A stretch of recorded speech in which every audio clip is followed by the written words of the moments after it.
그 다른 감정, 그러니까 지금 막 사이좋게 막 호호하하면서 막 서로 좋다가도 뭐 이렇게 분노가 일어날 만한 무슨 이제 이렇게 말을 듣거나 뭘 보거나 탁 그러면 이 바로 1초 전까지 있었던 기쁨이나 행복은 어디 갔나 사라져 버리고 그냥 화가 나는 것만 막 이렇게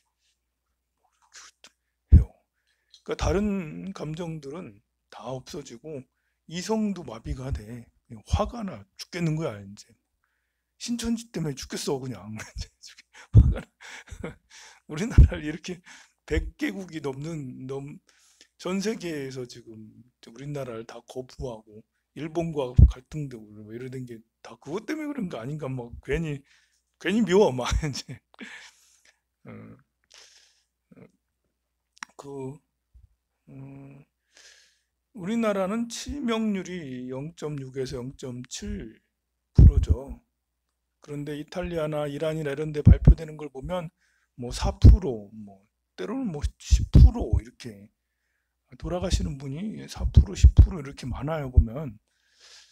이것은 참 고무적인 일이에요. 왜 이렇지? 왜 우리는 0.6%, 0.7%인데 다른 데는 다 4%씩 막 이렇게 하는 거지? 일단은 뭐 진단을 많이 해서 거의 뭐 지금 17만 명 뭐 이런 식으로 이렇게 진단을 했으니까요. 엄청나게 많은 사람들을 진단을 했고 없는 사람 그 있는 모조리 다 찾아내니까 이제 그래서 일단 사람들을 찾아낼 수 있는 만큼 다 찾아내고 있으니까 그래서 이제 사망률이 낮을 수도 있지만 이것은 폐렴이라고요. 폐렴. 우리가 우한 폐렴이라고 그랬잖아요. 폐렴을 일으키는 원인은 참 다양해요. 이 박테리아균도 있을 수 있고 세균일 수도 있고 바이러스일 수도 있고 그냥 감기 걸렸다가 폐렴이 되는 경우 많이 있잖아요. 연세가 많으신 분들은 돌아가실 때 폐렴으로 돌아가시는 게 거의 많아졌어요. 지금 거의 뭐 1등, 2등을 달려요. 폐렴으로 돌아가시는 게. 불과 10년 전만 해도 뭐 한 10위 정도, 9위 정도 되는 게 폐렴으로 돌아가시는 건데 지금 이제 고령화 사회다 보니까 이렇게 감기 걸렸다가 겨울철에 몸 관리 잘못해가지고 그 감기 걸렸다가 폐렴으로 돌아가시는 분이 많고 또 이제 인플루엔자도 역시 폐렴을 유발을 하고 지금 코로나도 폐렴을 유발을 하죠. 요즘에는 미세먼지도 폐렴을 유발한다고 그렇게까지 얘기도 하고 막 그러죠. 뭐 이렇게 집안에 너무 그 공기가 탁하고 이래도 폐렴이 유발된다 이렇게도 얘기하고 그러니까요. 근데 여러 가지 다양한 것 중에 이 폐렴으로 죽게 되는데 그 중에 코로나로 인해서 이제 폐렴이 죽잖아요. 그런데 우리나라는 왜 치명률이 이렇게 낮을까? 그러니까 우리나라 의술이 굉장히 좋다고 저는 생각을 해요. 우리나라 그 병원 시설이 또 병원의 의사 수준이 좋아서 폐렴에 적합한 그런 처방을 내리기 때문에 그렇죠. 폐렴에 대한 연구는 엄청나게 많이 해왔어요. 그리고 지금도 뭐 셀트리온이든 바이오로직스든 뭐 이렇게 셀리버리든 많은 바이오 회사들에서 이 폐렴에 관한 연구를 엄청나게 많이 하고 있어요. 폐렴으로 죽는 사람이 너무 많으니까 그래서 이 폐 안에 있는 균이 이렇게 더 퍼지지 않도록 특히 이제 사이토카인 폭풍이 일어나지 않도록 이런 사이토카인 폭풍을 자제시키는 이런 연구에 대해서 굉장히 많이 하고 있죠. 지난번에도 말했지만 스페인 폐렴 1919년도에는 한 5천만 명이 세상 우리 인구도 지금보다 10분의 1도 안 됐을 텐데 한 5천만 명이 죽었다고 그랬잖아요. 우리나라도 10만 명 넘게 죽고 그때 죽게 된 가장 큰 원인은 위생도 문제지만 이제 이렇게 의학이 발달되지 않고 그 원인이 뭔지 몰라서 잘 그냥 감기 걸려서 죽어야 되더라고. 그리고 그때는 사이토카인 폭풍이 굉장히 심했어요. 근데 지금 우한 폐렴 아니고 코로나19 코비드 19 이거는 사이토카인 폭풍이 별로 보고가 안 돼. 우리가 지금 이제 7,000명, 7,300, 7,400명 정도 이렇게 감염이 됐는데 그 중에 갑자기 폭 쓰러지는 경우가 아직 한 건도 발견되지 않았어요. 그러니까 이 사이토카인 병이 유발되지 않는 그런 이제 바이러스구나라는 걸 알 수가 있죠. 그리고 세대 간의 분포를 보면 20대는 한 명도 감염되지 않았어요. 어린아이가 이제 한 명, 두 명씩 감염되고 하는데요. 한 명도 안 된 건 아니지만 거의 없고요. 사망한 경우는 거의 없고요. 걸린 경우는 몇 건 있고, 20대, 30대는 사망하지 않았어요. 30대 이하로는 한 명도 사망하지 않았어요. 주로 사망이 이제 7, 80대로 집중돼 있고 거의 6.3%뭐 이렇게 그 70대, 80대는 한번 이렇게 이 바이러스에 걸려서 돌아가실 확률이 한 7% 가까이, 6%가 넘어요 보면. 50대, 60대도 뭐 이제 간혹가다 있고요. 그래서 이제 어제 또 기사를 보니까 서울에 이제 클럽들이 거의 대부분 문 닫았거든요. 근데 어쩌다 하나씩 문을 연대. 근데 거기에 줄 서가지고 젊은 애들이 그래 마스크도 잘 안 쓰고 왜 그러냐고 물어보면 젊은 애들은 안 죽는데요. 젊은 애들 안 죽는데 이러면서 그 클럽에 가고 막 이렇게 하는 그런 경우가 있고 막 그래요. 예, 우리가 이제 이렇게 사실 이렇게 팩트만 이렇게 보는 것도 중요하거든요. 너무 공포심에 떨어도 안 되고, 우리나라는 정말 의학이 많이 발달돼서 진단도 17만 명이나 후 며칠 만에 다 해버리고, 예, 우리나라가 하루에 진단 키트 생산량이 한 4만 개, 만 개? 하루에 만 개인가 4만 개 이렇게 키트를 만들 수 있다라고 그래요. 시젠 같은 데는 이제 전 세계에서 이렇게 주문 쇄도가 되고 있고요. 이렇게 물량 좀 추출하라고 주문을 많이 받고 있다라고 그래요. 네, 우리나라만큼 이렇게 대량 생산으로 이렇게 진단 키트를 생산할 수 있는 나라가 없어요. 대량으로 진단 검사하는 데도 없지만 대량으로 진단 키트를 이렇게 생산할 수 있는 그런 나라가 별로 없죠. 그런 거 보면 우리나라가 이제 이렇게 지금 성장 가능성이 있는 그런 분야, 우리나라의 성장 가능성 세 가지 분야를 얘기하죠. 보통 이제 첫째로 꼽는 게 반도체 성장 계속 하고, 그 다음에 2차 전지 이야기를 하고, 그 다음에 바이오 쪽으로도 계속 성장 가능성을 이야기를 해요. 언제부턴가 이제 우리나라가 이제 바이오 쪽, 그러니까 의학 분야에 이제 굉장히 강국이 돼가고 있어요. 사실 이런 이제 인플루엔자든 코로나든 이것이 나중에 이제 이렇게 백신까지 개발돼서 상용화되기까지는 몇 년이 걸린다라고 그래요. 특히 이제 폐암이나 뭐 간암이나 위암에 있는 이런 약을 한번 개발을 하잖아요. 개발을 해서 임상을 받고 나중에 특허까지 얻고 이게 이제 이렇게 인정까지 받으려면 10년 이상이 걸린대요. 10년 뭐 이쪽 안쪽 그런 이쪽 저쪽이라고 그래요. 그리고 그 비용도 뭐 수천억, 수백억, 수천억이 든다라고 그러죠. 그러니까 이렇게 경제 규모가 작은 나라에서는 도전할 수가 없는 거예요, 이게. 경제 규모가 좀 이제 좋은 나라에서나 도전할 수 있는데 우리나라 사람들의 성향이 좀 약간 이제 이렇게 투기성이 조금 있어 보면 투기성이 이렇게 있어가지고 제약 분야에 전망이 밝다 이래가지고 엄청나게 사람들이 많이 투자를 하고 엄청나게 밀었던 이런 것이 지금의 의료 강국이 돼가고 있지 않나. 우리나라 성장 가능성이 굉장히 좋은 그런 분야인 것 같아요. 어제 보니까 국제유가가 41달러로 푹 떨어졌어요.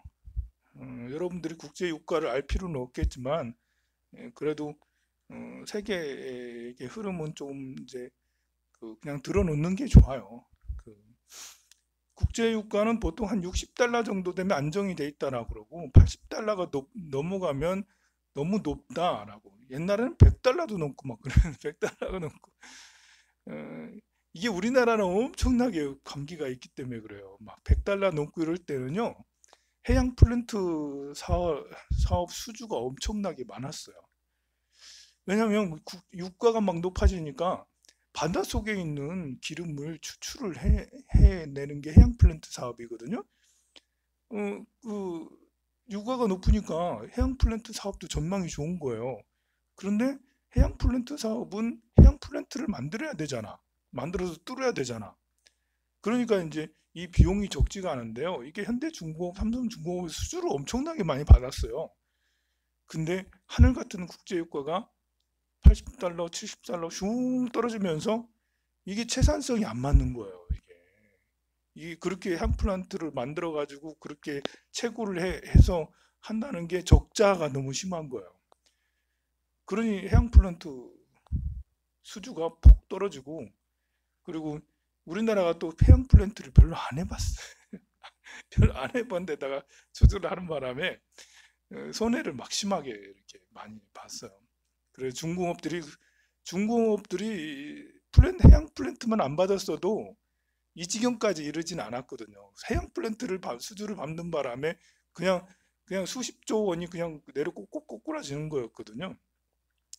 국제유가는 이제 그, 그 우리는 어렸을 때부터 들었던 얘기는 세계 석유가 고갈될 거다라고 그런 얘기를 많이 들어왔잖아요. 여러분들도 다 들었죠?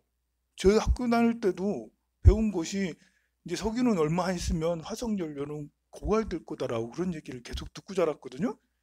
근데 어느 순간부터는 그 얘기를 안 하죠. 요즘에 석유가 고갈된다 이런 말 들어봤어요? 요즘에 그런 말 안 해. 석유 고갈되려면 100년도 더 있어야 돼요. 그때는 우리 어렸을 때만 해도 지금 2020년쯤에는 석유가 고갈됐을 거야 이랬거든요. 근데 지금은 안 그래요.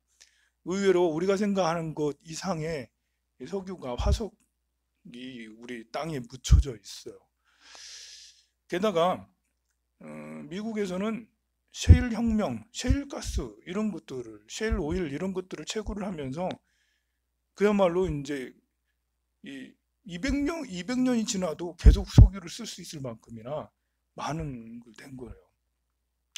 그리고 미국이 셰일 오일을 채굴을 하면서 세계에 이렇게 그 오일 판도가 완전히 바뀌어졌어요. 미국이 중동에 가가지고 그렇게 사우디아라랑 친하게 지내고 이란을 저렇게 압박을 하고 이라크 전쟁을 벌이고 걸프전을 벌이고 뭐 이렇게 아프가니스탄 뭐 전쟁을 벌이고 이거 모두 다 그 오일 때문에 그러거든요. 거기에 미군이 주둔한 게 몇만 명이 주둔했어요. 그쪽 중동 지역에. 그런데 지금 계속 철수를 해가고 있거든요. 그리고 이제 그쪽 중동 눈치를 안 봐. 이제 이렇게 세계 경찰 역할을 안 하려고 그래. 왜 그러냐면 미국 땅 아유 참 그래. 미국은 부자인데 돈도 많은데 그 땅도 너무 좋은 땅을 가지고 있는 거예요. 우리 밑에 파면 땅밖에 없는데 미국에는 땅 파면 다 기름 들어 있는 거예요. 그 텍사스 지방 또 중부 지방 그 밑에 전부 다 오일들이 깔려 있는데요. 예전에는 채굴을 못 했어요. 왜냐하면 흙하고 자갈하고 돌하고 돌 사이에 낀게 있어서, 그러니까 여기에 이만큼, 저기에 이만큼 이렇게 오일들이 땅 밑에 이렇게 깔려 있었던 거예요. 땅만 파면. 근데 이게 채굴을 해서 이렇게 파서 이렇게 꺼내면 채산성이 안 맞는 거지. 뭐 얼마 안 되니까. 밥그릇이 얼마 안 돼. 근데 옆에 조금만 있으면 조금만 가면 또 있어. 조금만 가면 또 있어. 그런데 다 흩어져 있는 거예요. 그래서 채굴을 못 했거든요. 채산성이 안 맞으니까. 그런데 이것을 뭐 기술이 발달해 가지고 무슨 식인지는 잘 모르겠는데 이 땅 속에 있는 모든 것들을 다 연결을 해서 꺼낼 수 있는 기술이 개발되고 지금 그렇게 해서 채굴을 하는 거예요. 그래서 그 생산 단가가 옛날에는 한 50달러, 60달러 그랬는데 셰일 이런 거 지금 한 30달러, 40달러로 떨어진 거야. 배럴당. 그러니까 유가가 한 60달러가 되면 남는 장사가 되는 거예요. 그래서 그러니 그것이 이 무한대로 엄청나게 많이 깔려 있는 거예요. 그건 미국만 그러냐? 중국도 그러긴 해요. 근데 중국은 아직 그런 기술력이 안 돼. 비용이 많이 들어. 한 1배로 꺼내려면 한 70달러 막 이렇게 돼야 돼. 근데 미국은 기술력이 좋아가지고 30달러, 40달러면 꺼낼 수 있다라는 거지. 그래 해가지고 이제 자기들은 이제 총알이 빵빵해진 거예요. 이제 석유가 엄청 셰일 오일이 많아가지고 힘이 세진 거지. 이제 다른데 눈치, 중동 눈치 안 봐도 돼. 우리는 우리 것 꺼내 쓰기도 바빠. 그리고 이것을 전 세계에 수출할 수도 있어. 오일의 구도는 이제 오페크, 사우디아라비아를 비롯한 산유국들이 이제 오페크를 이루는데요. 그 산유국에 제일 많이 산유를 하는 데가 이제 사우디아라비아지만 러시아도 그만큼 해요. 러시아가 의외로 그 대단히 많은 양을 그, 그 채굴을 하거든요. 미국이 이제 그런 식으로 그 되니까 국제유가가 80달러 이상이 될 수가 없거든요. 이제 미국이 대량으로 나올 수가 있으니까. 그리고 그 유가가 많이 낮아졌는데 사실 사우디아라비아는 자기 나라 국가 경제가 기름으로만 이루어져 있거든요. 수입이 세입이라는 게 기름밖에 없어. 수출할 게 별로 아니 그 생산이라는 게 별로 없어가지고 그렇지만 소비는 또 굉장히 높은 수준이잖아요. 그 빈살만 왕자 봐봐. 그 왕자들 수백 명이라잖아. 왕자들이 대궐 같은 그런 또 국가 그런 시스템 운영하려면 사실 유가가 한 80달러는 돼야 된다 하더라고요. 그러니까 지금처럼 40달러가 되면 41달러가 되면 정말 사우디아라비아 위험하게 되는 거죠. 이제 허리띠 절로 매고 이제 야, 이거 너무 낮아지는 거 아니야? 허리띠 절로 큰일 난 거예요. 이걸로 망한 나라가 있죠. 이것 때문에 미국이 셰일 오일을 만들어내면서 망한 나라가 있어요. 바로 베네수엘라예요. 베네수엘라도 산유국인데 세계 한 8위 정도 되는 굉장히 산유량이 많은 그런 산유국이었어요. 근데 이제 그 석유의 질은 조금 낮았지만 그래도 많은 양이 매장이 돼 있으니까 했는데 그 국제 유가가 계속 높을 줄 알고 경제 정책을 계속 이제 복지 정책을 엄청나게 많이 쓴 거예요. 돈을 많이 푸는 거지 이제 국가에서 돈 벌면 계속 석유 팔아서 돈 벌면 복지 정책에 무슨 정책에 펑펑 쓴 거예요. 그런데 국제 유가가 낮아져 버리니까 그 뭐 어떻게 할 수가 없는 거예요. 그래서 이제 파산된 거예요, 나라가. 보면 너무 베네수엘라 같은 경우도 자기 나라 자원을 믿고 망한 나라라고 할 수가 있어요. 자원이 이렇게 많이 발달되면 제2의 제3의 생각을 해야 되는데 석유를 버려들여서 다른 산업을 발달을 시켜야 될 거 아니에요. 우리나라는 자원이 너무 없어서 성장한 나라야. 우리나라는 자원은 없는데 머리는 돼. 원래 가난한 사람이 뭐 그래 가난한 사람 먹고 살아야 되니까 이것도 해야 되고 저것도 해야 되고 부지런하잖아 또 우리나라. 그런데 베네수엘라 같은 경우는 전혀 그런 준비가 되어 있지 않은 상태에서 국제 유가가 확 낮아 버리니까 또 이제 정치인들이 비리가 너무 많고 하다 보니 부정부패로 인해서 그냥 나라가 폭망해 버린 그런 사례라고 할 수가 있겠죠. 사우디아라비아랑은 또 약간 다른 게 있어요. 사우디아라비아는 우리가 가만히 생각해 보면 아라비안 나이트, 뭐 아라비아의 뭐 이렇게 국제 무역, 그러니까 이 아랍 지역 사람들은 옛날부터 상인들인 거예요. 상인들, 상업을 계속 해오던 사람들이에요. 그래서 자구책을 마련하고 있을 거예요. 어떻게든. 국제 유가가 높아지면 우리나라의 산업에 좋을 거냐 나쁠 거냐, 좋은 점도 있고 나쁜 점도 있겠죠. 일단은 이제 우리 국제 유가가 낮아지면 중공업 같은데 화학 단지 이런 데 엄청난 타격이 오겠죠. 화학 단지나 중공업은 배가 수주가 되지 않고 뭐 이렇게 힘들어요. 이렇게. 지금도 힘든데 더 힘들어요. 대신에 이제 석유 가격이 이제 싸지니까 전기 한국전력은 되게 좋겠네요. 화력 발전소로 이렇게 하고 막 전력을 만들고 하니까 기름값이 확 줄고. 근데 우리는 평민들은 왜 그 기름값이 40달러로 떨어지면 우리 기름값도 떨어져야 되잖아. 우리 가솔린 값도 등유값도 떨어져야 되는데 안 떨어져. 왜냐하면 석유는 정제를 해야 하기 때문에 여기 화학단지에서 정제를 한 정제 비용이 있잖아요. 게다가 나라에서 세금을 너무 많이 때려. 한 16%씩 막 때리고 그러니까 그, 그 여러분들도 이 카드 보면 세금 얼마 쭉 나오잖아요. 이 나라에서 이렇게 전기 자동차로 안 가고 자꾸 이렇게 그냥 지금처럼 엔진 자동차로 내연기관으로 계속 하고 있는 것도 아마 전기 자동차로 가면 세수가 나중에 어떻게 되는 거지? 이렇게 사람들을 주유하면서 세수를 엄청나게 받아들이잖아, 보면. 나라에 세금 걷는 게 세금이 굉장히 많을 거란 말이에요. 그래서 그런 건지, 어쨌든 전기 자동차로는 별로 이렇게 전기 이렇게 자동차 많이 상용화하려면 전기 플러그를 많이 만들어놔야 되잖아. 근데 그런 기반 시설이 아주 열악해요, 보면. 이번에 이렇게 그, 그 뭐지?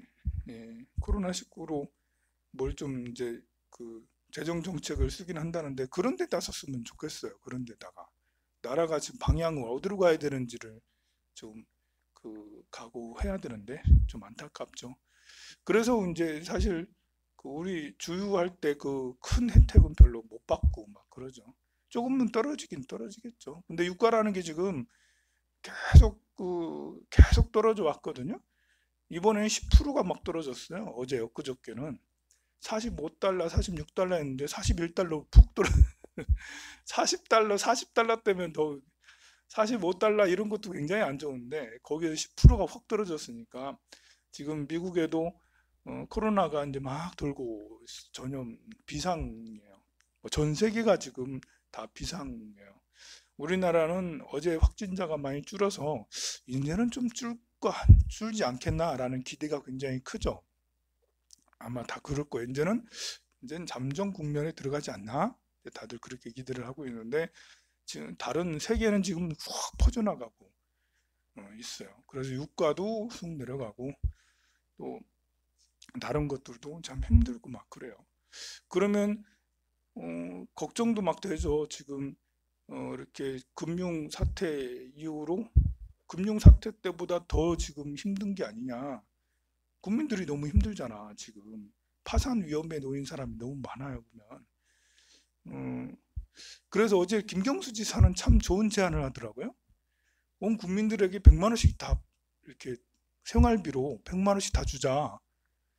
너무 좋은 제안이에요. 허경영 제안. 근데 일리가 있어요. 이거 정말 대단히 좋은 제안이에요. 우리는 이제 기본급에 대해서 부정적으로 생각을 많이 하는데요. 작년인가 언제 스위스에서 국민투표를 했어요. 매월 100만 원인가, 뭐, 매월 몇백만 원이던가, 200만 원 정도인가? 매월 200만 원 정도를 국가에서 국민들에게 기본급을 주겠다. 그걸 국민투표로 했어요. 근데 부결됐어. 국민들이 안 받아도 돼. 사실 우리나라 국민들 5천만 명에게 100만 원씩 지급하면 50조 정도 될 거야 아마. 그러니까 이제 굉장히 많은 것 같아도 100만 원씩 지급을 할 수도 있어요. 크게 마음을 써가지고 사실 이 100만 원씩 지급을 하면 제일 좋은 게 서민들이죠. 사실 이렇게 돈 많은 사람들은 돈 많은 부자들은 100만 원 뭐 카드 한 번 긁으면 그냥 100만 원 슝슝 나가는 사람들이잖아. 100만 원 별로 안 중요해. 근데 우리는 아니잖아요. 우리 3인 가족 하면 300만 원. 그냥 딱 300만 원. 4인 가족 5인 500만 원. 그잖아요. 지금 그 한 달 동안 거의 뭐 영업도 안 하고 아무것도 안 했잖아, 지금. 아무것도 안 해. 그러긴 한데 이제 양적 완화를 통해서 아니 그 국가의 재정을 뭐 지금 10조 푼다, 뭐 20조 푼다 이러는데 사실 10조 풀고 20조 풀어서 누구한테 가냐고. 나한테 하나도 안 오잖아. 그래서 이렇게 그냥 모를 때는 나라에서 100만 원씩 주는 것은 허황된 허경영식의 그런 거 아니야? 라고 하는데 또 이렇게 이런 거 저런 거 다 생각을 해보고 면밀히 이렇게 검토를 해보면 차라리 이 국민들에게는 서민들에게는 그것이 훨씬 더 현명한 방법일 수 있고 그렇게 해서 사람들이 그걸 가지고 또 쓰잖아요. 못 써서 못 쓰니까 자꾸 대출 내는 거잖아. 쓸 건 많은데 돈은 안 들어오고 하니까 자꾸 대출 내잖아. 그러니까 그걸 가지고 내수에도 할 수가 있으니까요. 그럼 우리 스님들도 줄라나? 근데 아마 이렇게 그 김경수 지사가 그렇게 제안한 것은 제가 생각할 때는 타당하고 훌륭하다고 생각을 해요. 그런데 받아들여지지는 않을 것 같아요. 그 국회의원들이 아직 안 깨어 있고 국민들도 이렇게 얘기하는 것이 아직 못 받아들이는 국민들이 많을 거예요. 저는 옛날에 허경영이 국민들 1억씩 줘야 된다고, 이번에도 1억씩 줘야 된다고 떴더라고. 얘기했을 때는 저 사람 진짜 이거 뭐 이상한 생각을 하는 거 아니야? 좀 이상한, 무슨 이상한 교주이고 뭐 이상하지 않아? 그런데 이렇게 또 이렇게 국가 예산을 총 이렇게 보고 이렇게 하면 그 모든 국민에게 다 1억씩 주는 것은 나름 또 일리가 또 있더라고요, 보니까요. 모를 때는 무슨 이상한 헛소리 하고 있네 라는데 좀 그런가 봐요. 이렇게 이단인지는 모르겠는데 이렇게 강의를 한번 듣긴 했거든요. 저도 유튜브에 있길래. 그런데 이렇게 말씀을 굉장히 잘하시더라고요. 따를만 하겠더라고요. 그 내 속사정은 잘 모르겠고요. 속사정 성불하세요.